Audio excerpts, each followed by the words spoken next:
Hindi naman makapaniwala ang Pavilion Lord sa kanyang narinig at kanyang nasabi na kung patay na ang batang si Joe Fan, ano pa ang dahilan kung bakit naisituloy ng estate ang Demon Purging Decree. Nagsaad si Grandma Chu na talagang hindi nag-iisip ang Pavilion Lord. Ipinaliwanag rin ni Grandma Chu sa kanya na ang batang iyon ay simpleng dahilan lamang. Alam niya na ang pagpapatupad ng isang Demon Purging Decree ay walang anumang kaugnayan sa kanya. Kaya kahit patay na siya, basta't nananatili itong lihim, gagamitin pa rin nila siya bilang dahilan. Naniniwala rin si Grandma Chu na ang Regent Estate ay nagpadala ng mga eksperto upang hanapin at patayin ang batang yon. Sa tulong rin ni Leng Wachang, na bihasa sa mga tusong plano, kakaunti na lang ang pag-asa ni Joe Fan na mabuhay pa sa mundong ito. Nagulat naman ang dalawang House Lord nang marinig nila ito at kanilang naisip na si Grandma Chu ay talagang matalino tulad ng narinig nila. May karisma rin ito ng isang tunay na general na hindi pa huhuli sa sinumang lalaki. Nasabi rin ng Pavilion Lord na bagaman silang dalawa ay mga pinuno ng kanilang pamilya, sa harap niya, para lamang silang mga bata na nakikinig lamang. Naging seryoso naman si Grandma Chu at kanyang sinabi na sa ngayon, ang kailangan lang gawin ng Regent Estate ay alamin ang hangganan ng pasensya ng Imperial Family. Kapag nalaman na nila ito, tiyak na maaari na nilang ipatupad ang Demon Purging Decree ng walang alinlangan. At ang simula ng pagsubok sa hangganan na ito ay mangyayari sa lungsod ng Windgaze. Sa ngayon ay hindi niya alam kung ano ang magiging reaksyon ng Imperial Family tungkol sa Windgaze City, kaya bilang mga House Lord ng kanilang mga pamilya ay kailangan nilang pigilan ang pag-atake na ito sa kahit anong paraan. Binalaan rin ni Grandma Chu ang mga ito na hindi nila maaaring hayaan na maatake ng mga ito ang luoklan ng Windgaze City.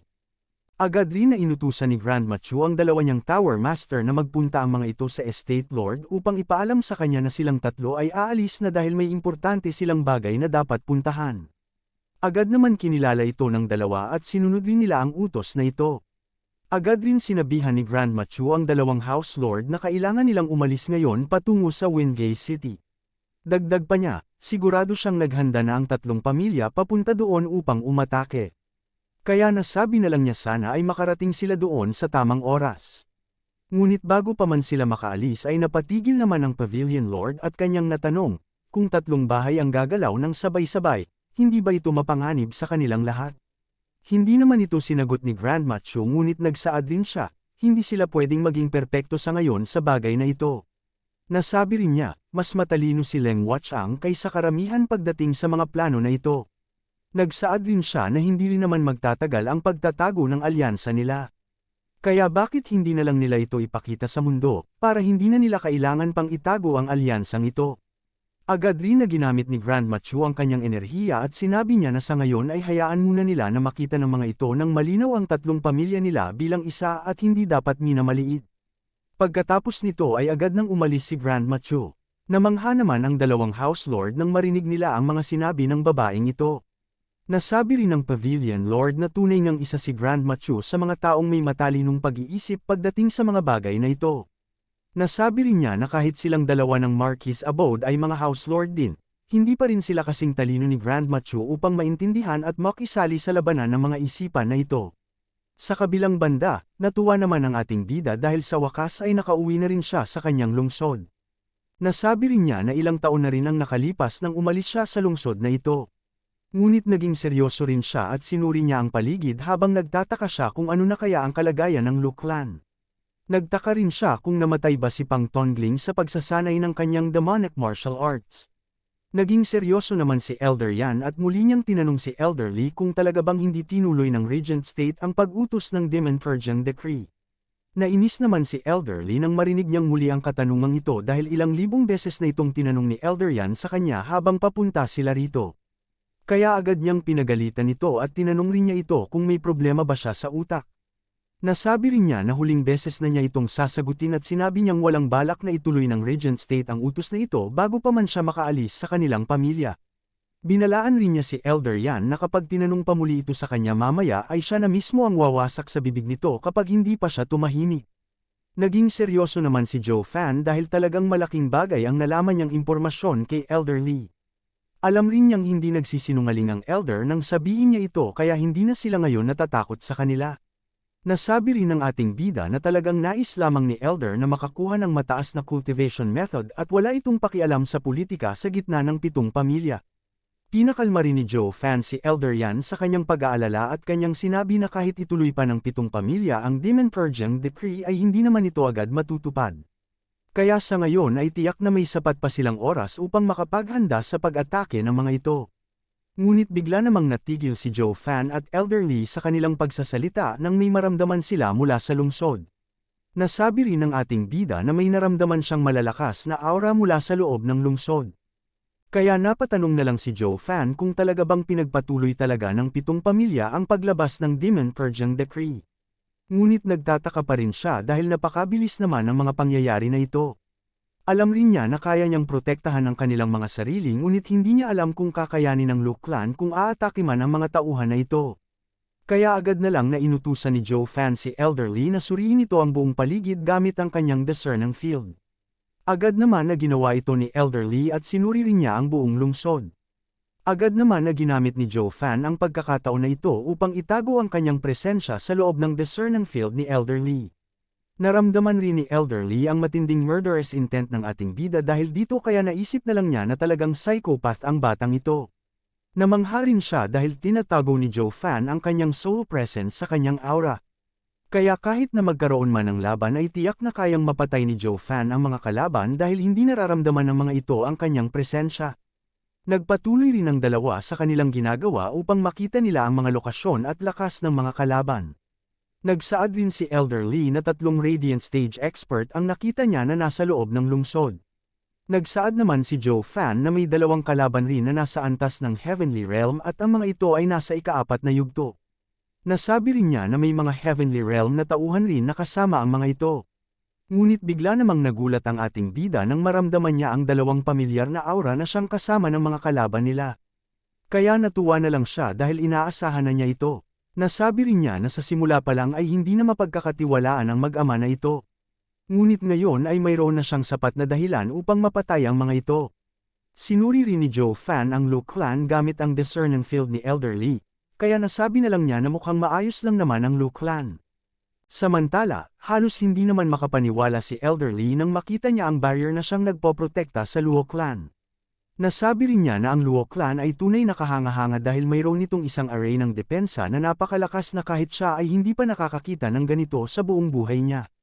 Napagtanto rin niya na ang array na ito ay hindi ipahuhuli sa mga array ng depensa sa paligid ng Regent Estate.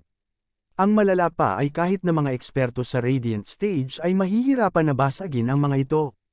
Samantala, nagsaad naman si Elder Yan na mukhang may kinalaman nga ang 7 pamilya sa bagay na ito dahil sila lamang ang may kakayahan na maglabas ng 3 martial experts na nasa antas ng Radiant Stage.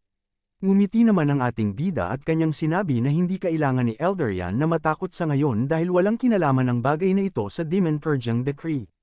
Ipinaliwanag rin ni Joe Fan na kung isa nga talagang Demon Purging Decree ang atake na ito ay kanina pa dapat winasak ng mga kalaban ang lungsod na ito. Napansin rin niya na parang naghihintay ng utos ang mga ito. Nagtaka naman si Elder Yan nang marinig ito at kanyang natanong kung para kanino ang 3 Radiant Expert na ito. Tumawa naman ang ating bida at kanyang sinabi na alam niyang para sa kanya ang 3 Radiant Expert na ito. Alam niya na gustong siguraduhin ng mga kalaban nila na ito na ang magiging katapusan niya. Nasabi rin ni Joe Fan na sa tingin niya ay naghanda ang mga ito ng patibong upang hindi siya makalabas sa lungsod na ito sa oras na magpakita siya dito.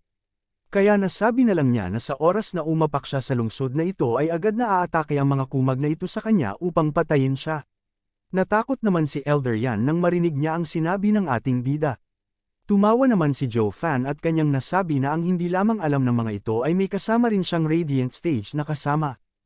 Ipinagmalaki rin ni Joe Fan na hindi lamang normal na Radiant Stage ang kasama niya dahil isa itong body cultivator na nasa antas ng ika-6 na yugto. Naging seryoso naman si Elder Lee at kanyang sinabi habang nandito siya ay walang sino man ang makakagalaw sa buhok nilang dalawa. Nagbiro naman ang ating bida, tanong lang ba kung pagpigil lamang ba sa 3 Radiant Expert ang kayang gawin ni Elder Lee. Nagtanong rin si Joe Fan na mukhang madali lamang ang bagay na ito para sa kanila. Naintindihan naman ni Elder Lee ang nais ipahiwatig ng ating bida kaya nagsaad na lang siya na papatayin niya ang 3 ito upang matakot ang mga kalaban sa kanya. Nagsaad naman ang ating bida na hindi na niya kailangan pang gawin ito. Nagtaka naman si Elder Lee nang marinig niya ito at nagtanong siya kung wala bang tiwala si Joe Fan sa kanyang lakas. Ipinaliwanag niya na kahit magsama pa ang tatlong Radiant expert na ito ay kaya niyang matalo ang mga ito nang walang kahirap-hirap. Dagdag pa niya na kahit tatlong expert pa na kasalakas niya ay kaya niyang kalabanin ang mga ito ng sabay. Nagsaad naman si Joe Fan na hindi ito kailangan gawin ni Elderly dahil nais niyang dalhin ni Elderly ang mga ito sa isang lugar. Naging seryoso naman si Elderly nang marinig niya ang nais gawin ni Joe Fan. Naisip niya na madali lamang sa kanya na patayin ang mga ito ngunit ang dalhin ng mga ito sa isang lugar at pigilan ang mga ito na makaalis ay mahirap gawin. Nagsaad naman si Joe Fan na hindi kailangang mag-alala si Elderly kung paano niya ito gagawin dahil sa ngayon ay venerable pa rin siya ng Regent State. Nagsaad naman si Elderly na miyembro na siya ng Lu Clan ngunit bago pa man matapos ni Elderly ang kanyang sasabihin ay naputol na siya dahil napagtanto niya ang nais sabihin ni Joe Fan. Agad namang inutusan ng ating bida ang Elder na lumapit ito sa kanya. Nagsaad rin siya na hindi pa alam ng mga ito na sumali na siya sa kanilang clan. Kaya agad na niyang sinabihan ng Elder kung ano ang dapat niyang gawin sa kanila. Pagkatapos masabi ng ating bida ang plano, ay binalaan niya ang Elder na huwag nang magsalita pa ng kung ano-ano matapos niyang makausap ang mga ito. Nagsaad rin ng ating bida na hindi dapat kalimutan ng Elder na sampilan ang mga ito at pagkatapos ay papuntahin na niya ang mga ito sa kanilang lokasyon. Tumawa naman si Elderly nang marinig niya ito at sinabi niyang siya na ang bahala sa mga ito. Nasabi rin niyang tamang-tama rin ito dahil matagal na rin mula nang muli siyang magyabang sa mga ito. Pagkatapos nito ay agad nang umalis si Elderly upang puntahan ang lokasyon ng tatlong Radiant expert na ito. Nagsaad naman ng ating bida na kahit ang isang spy ay dapat mataas ang kalidad ng mga ito. Dagdag pa niya, ang mga spy na naroon sa panig ng mga kalaban ay ang mag-amang nais niyang patayin. Kaya ipinangako niyang papatayin niya ang mga ito mamaya. Pagkatapos nito ay agad namang hinawakan ni Joe Fan si Elder Yan at kanyang sinabi na kailangan muna nilang bumalik sa kanilang clan upang makita ang kalagayan ng mga ito. Sa kabilang banda, sa loob ng Kai Manor, galit na sinuntok naman ang anak ng Kai family head ang mesa dahil sa pag-iwan sa kanila ng Yuming Valley matapos nilang pagtaksilan ang Lu Clan. Nasabi rin niya na sila mismo ang nagbigay ng impormasyon tungkol sa bundok na tinitirhan ng Lu Clan at binigyan rin nila ng mapa ang mga ito ngunit sila pa rin ang sinisisi ng mga ito dahil sa biglaang paglabas ng barrier. Naging seryoso naman ang kanyang ama at kanyang nasabi na talagang matalino ang Joe Fan na ito. Dahil kahit nawala ito dito ay nagawa pa rin niyang magsagawa ng guarding array upang maprotektahan ang Lu Clan sa kahit anong panganib. Nasabi rin ni Kairong na si Yunchang ay talagang maingat din. Dahil itinago niya ang barrier na ito ng 2 taon sa kanilang mag-ama. Hindi rin niya ito ginamit sa mga oras na yun hanggang sa pagtaksila nila ang Luo Clan. Nasabi rin ni Kairong na dahil sa matinding guarding array na ginamit ni Yunchang ay talagang walang kwenta na ang mapa na ibinigay nila sa mga elder. Kaya sinabihan niya ang kanyang anak na hindi niya dapat sisihin ang mga ito sa hindi pagpansin sa kanila. Galit na sinabi naman ng anak niya na siguradong si Zuo Fan ang nagturo kay Yunchang kung paano gamitin ang array na ito bago siya umalis. Nasabi rin niya na talagang baliw ang Yunchang na ito dahil sumusunod ito sa lahat ng sinasabi ni Joe Fan. Kaya hindi na siya magugulat pa kapag naging pinuno ng angkan si Zuo Fan dahil patay na patay sa kanya ang Yunchang na ito. Nagtanong rin siya sa kanyang ama kung mas magaling nga ba si Joe Fan sa kanya kahit na nanggaling lamang ito sa isang mahinang pamilya ng mga alipin. Hindi naman ito nasagot ni Kairong dahil kahit siya ay alam niyang gaano kabasura ang kanyang anak kumpara kay Joe Fan. Nasabi rin niya na talagang kakaiba ang Joe Fan na ito dahil kahit ang kalaban niyang mga elder na nanggaling sa 7 pamilya ay malaki ang respeto at takot sa kanya. Kaya kahit siya ay ibibigay niya ang lahat upang maging kakampi lamang ang batang ito. Ngunit ngayon ay huli na ang lahat dahil pinagtaksilan na nila ang Lu Clan. Bigla namang natigil si Kairong sa kanyang pag-iisip nang dumating si Yufei, ipinaalam rin ni Yufei sa kanilang dalawa na nais silang makausap ng mga elder. Kaya inutusan niya sila na sundan siya. Pagkatapos nito ay agad nang umalis si Yufei. Natuwa naman ang mag-ama dahil ito na ang pagkakataon nila upang makuha ang tiwala ng mga elder. Makalipas ang ilang sandali ay narating na rin nila ang lugar kung saan nagpapahinga ang mga elder. Kaya agad nang nagpakita ng paggalang ang mag-ama at kanilang binati ang 3 elder. Tumawa naman ang elder na naggaling sa Pilking Hall at kanyang nasabi na marunong magbigay galang ang 2 ito. Nagsaad naman ng elder mula sa Yuming Valley na kung nagustuhan ng elder ang 2, ito ay maaari niyang kunin ang mga ito at pasalihin sa kanilang sect.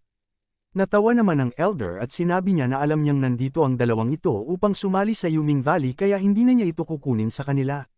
Nagsaad rin siya na kung hindi nila bibigyan ng gantimpala ang mga ito matapos nilang pagtaksilan ang Luklan ay magiging nakakahiya ito sa kanilang sect.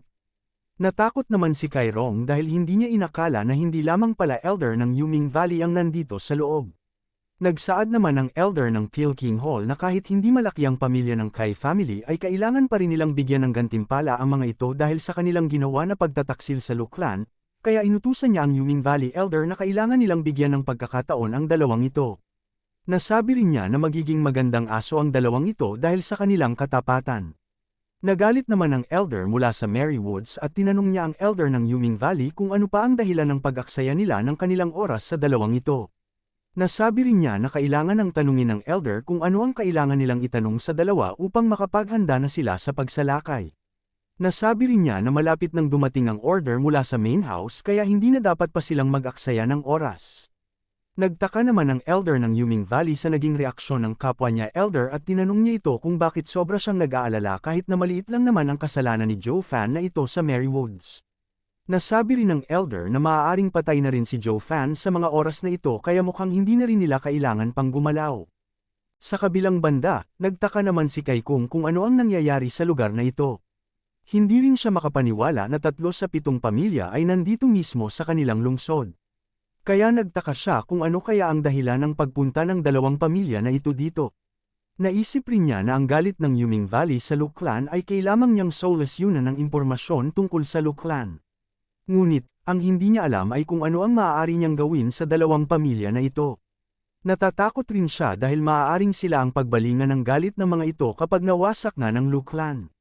Bigla namang natigil si Kairong sa kanyang pag-iisip nang marinig niya ang pagtawag sa kanya ng elder. Inutusan rin siya nito na sabihin niya sa kanila kung ilan ang mga eksperto na meron ang Luo Clan. Agad naman na sinabi ni Kairong na ang Luo Clan ay isa lamang ikalawang ranggong angkan. Mayroon lamang silang isang elder na eksperto, ito ay si Lei Yuntian, isang eksperto sa Profound Heaven na nakamit lamang ang tagumpay 2 taon na ang nakalilipas. Ipinaliwanag rin ni Kairong na tungkol naman sa kanyang inaanak na si Lei Yuteng at ang pinuno ng mga bantay na si Pang Tungling. Parehong nasa Bone Temperang na antas ang mga ito. Nagsaad rin siya na para naman sa mga ulila ng Luo Clan, ang magkapatid na sina Yunchang at Yunhai ay mga mahihina kaya hindi talaga nararapat dapat ang mga ito na banggitin. Nasabi rin niya na ang mga natitira na natauhan ay wala ng anumang halaga para pagtuunan ng pansin ng mga elder. Nagulat naman ang mga elder dito at nasabi na lang nila na talagang loyal ang Kairong na ito bilang isang traidor. Nagtanong naman ang elder ng Mary Woods kung alam ba ni Kairong ang paraan kung paano wasakin ang Four Garden Array na siyang nakapalibot sa Luo Clan. Agad naman na sinabi ni Kairong na hindi niya alam kung paano wasakin ang array na ito. Ipinaalam rin niya sa kanila na ang array na ito ay ginawa ni Joe Fan bago siya umalis at nalaman lang rin nila ang array na ito matapos nilang pagtaksilan ang Luo Clan. Agad naman na pinatigil ng mga elder si Kairong at kanilang sinabi na sapat na ang impormasyon na ito. Bigla namang natigil ang lahat sa kanilang pagsasalita nang biglang dumating ang mga venerable. Kaya agad nang nagbigay galang ang 3 elder sa kanila. Ang mga venerable na ito ay ang mga venerable ng 3 pamilya. Nagsalita naman ang venerable ng Yuming Valley na katatapos lang nilang matuklasan ang 3 tao sa labas ng Wingay City. Ang isa ay nasa ika-5 antas ng Bone Temperang, ang isa ay nasa ika-6 na antas ng Profound Heaven. Gayunpaman, ang isa ay nasa ika-6 na antas ng Radiant Stage. Ngunit bigla namang natigil ang venerable nang maramdaman niya ang papalapit na aura ng Radiant Stage expert na naramdaman nila kanina sa labas. Kaya natakot na lang sila dahil hindi nila alam kung kalaban ba o kakampi ang 6-layer Radiant Stage expert na ito. Kahit na ang mga elder ay nabahala rin sa kanilang gagawin. Isang malakas na aura naman ang biglang bumagsak sa labas ng silid at nagulat naman ang 3 venerable nang makita nila ang mukha ni Elder Lee.